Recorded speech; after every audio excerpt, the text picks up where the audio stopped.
After visiting the war-torn regions of Tigray, Amhara and Afar, United Deputy Secretary General Amina Mohammed said that a promising development in the talks and discussions between the warring fractions are less hostile.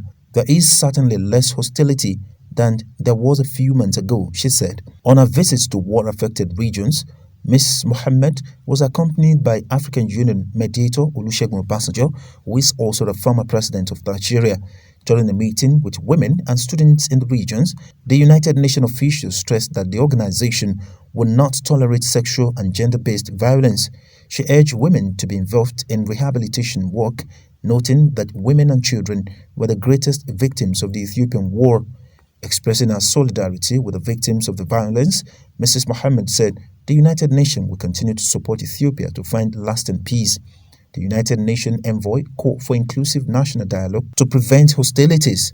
There is never a winner in conflict, and to see the efforts that have been made by the government and people in Ethiopia for peace.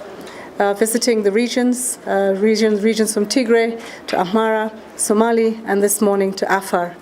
To hear from the leaders there, to hear from the people, and to hear really what their hopes are and how they will engage with this pathway to peace. I also met with very many of the workers of the United Nations in partnership with Ethiopians in trying to get humanitarian aid and assistance to the people that need it most.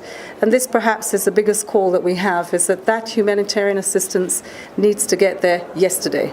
The urgency at which it needs to find, especially women and children that have been affected by this, is extremely important. As you have heard before, the Secretary General continues to reiterate his call for the cessation of hostilities in the country, for us to find that pathway to peace through the national dialogue. This has been a journey of solidarity with the Ethiopian people. It is one that we are convinced you will find a way, and we will accompany the Ethiopian people to that peace. Then we can really begin to talk about the investments that we need to make in development. This is important in the short and in the longer term. So thank you. During our stay in Ethiopia, Mrs. Mohammed met with Prime Minister Abiy Ahmed, President Sahle-Work Zewde, and Minister of Foreign Affairs Demeke Mekonnen.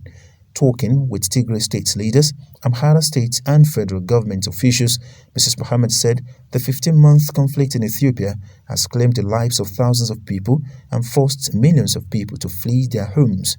The United Nations says nearly 40% of people in Tigray are suffering from an extreme lack of food.